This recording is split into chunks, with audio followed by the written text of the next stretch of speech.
Welcome to channel 44 Edi Piliang. Assalamualaikum warahmatullahi wabarakatuh. Selamat datang di Edi Piliang 44. Semoga anda selalu sihat walafiat, sukses dan jangan lupa untuk menonton video ini sampai selesai. Dan terima kasih atas dukungan like, share dan subscribe. Silakan menikmatinya.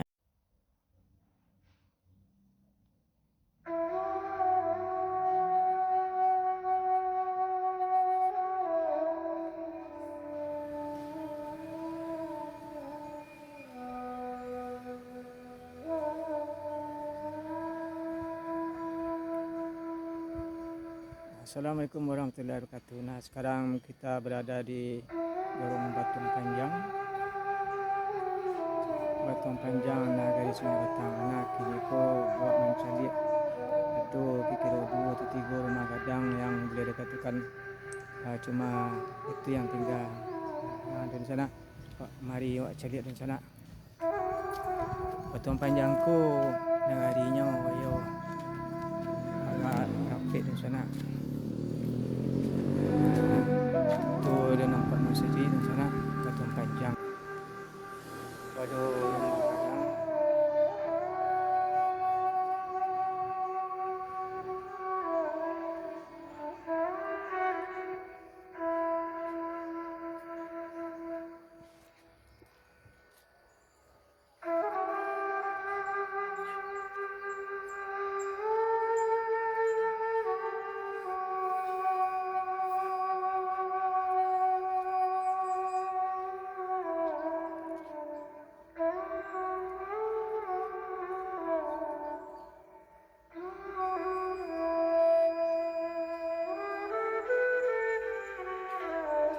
Kalau perhatian di sana itu rumah gadang Batong Panjang.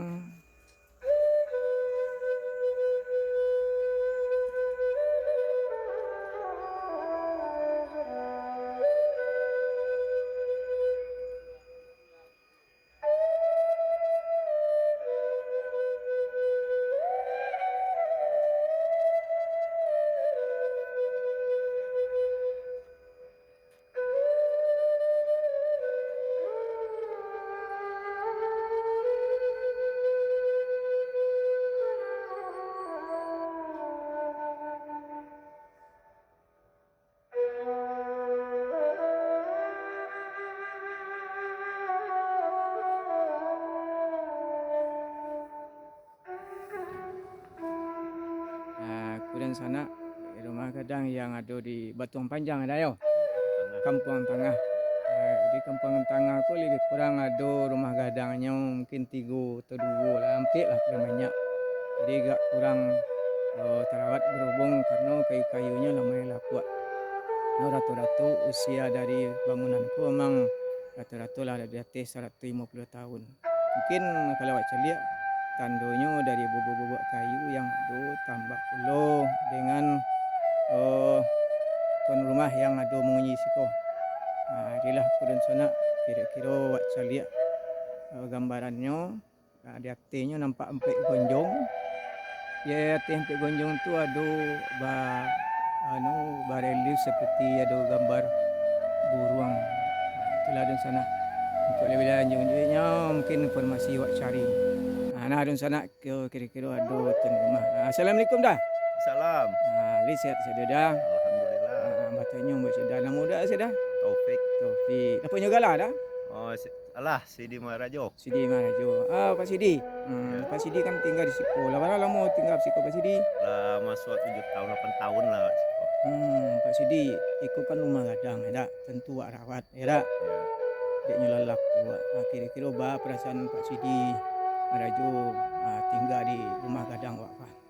Kalau tinggal ya nyaman lah kan rumah lama. Yang perlu dirawat Pak Sidi yo. Nah, perawatan itu memang kan enggak perlu dananya lumayan Iya, kan. lumayan. Memang lah patut dirawat kan. Pak Sidi, iku kan ada generasi penerus wak seperti anak-anak. Kira-kira anak harus wak dia tahu kan anak-anak ketik-ketik ini Pak Sidi tentang rumah gadang kok. Yo, takut dapet memang orang kalau yang membangun rumah tuh harus ada lah rumah gonjong, rumah gadang udah dibuat. Di rumah Ini, gonjong. Yo, Hmm. ini banyak rumah baru ndak ada yang juga gonjong paknya. Iya iya iya. Jadi ndak tahu kau kadang-kadang mana rumah gadang kau lagi rumah gadang Iya. kau kama macam ni apa sih dia? Ini banyak orang UPT banyak hilang rumah gonjong deh. Pak Sidi, Ya. tanya Mbak Sidi, di rumah gadang kau masih ada enggak peninggalan dari orang gaya-gaya keturunan kayak gitu Pak Sidi? Ya, Lampu-lampu ada enggak? masih lampu-lampu kiil, lemari lu. Oh, masih yang ada. betul tu. Masih terawat kok di dalam. Masih terawat Pak Sidi. Bertanya Pak Sidi, kayak kira ni membuat caliak di dalam Pak Sidi. Mudah-mudahan lampu tadi itu ia awak simpan awak jaga Pak Sidi. Kerana pada zaman Melanda tu ratu-ratu Pak Sidi. Iya. Ini nak bawa masuk Pak Sidi. Ada. Ialah di sana awak masuk ke dalam sana. Itulah kira-kira masuk ke dalam sana. Assalamualaikum. Ke dalam sana awak nanya ke dalam sana. Assalamualaikum warahmatullahi wabarakatuh. Aku dalam sana. Coba dari rumah gadang di sana. Aku dalam sana.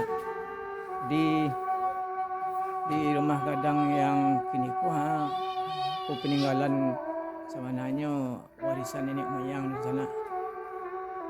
Jadi kalau cari aku masih asli dan sebenarnya butuh perawatan.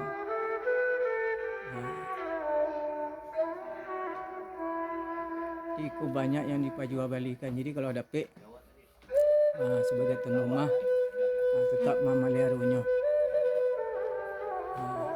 Dek orang nak mulai memakai listrik maka lampu-lampu ko dijadikan sebagai penghias. Aku dalam sana. Tu di bagian hati-hatinya masih ada ukiran-ukiran lama yang mungkin awak cari di situ tak berapa banyak dalam sana karena itu sekarang saja di rumah gadang kula tamakan usia. Aku kalau awak cari dalam sana bagian hatinya aku janjang dalam sana.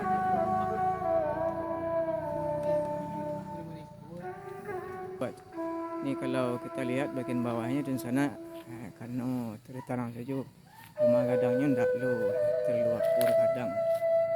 Jadi ya lah kalau kita perhatikan dinding-dindingnya sudah mulai dimakan rayap. Ini dia buktinya sudah dimakan rayap. Dan sebenarnya sangat menyenangkan sekali kalau kita berada di negeri Batuang Panjangko. Suasananya yang sangat asri, ada tanaman-tanaman palung,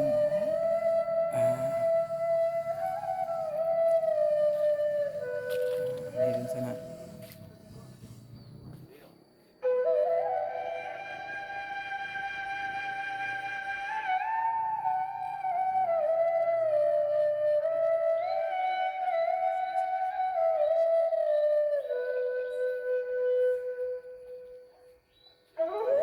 Jalannya di sana jalan bebatuan, batu-batu.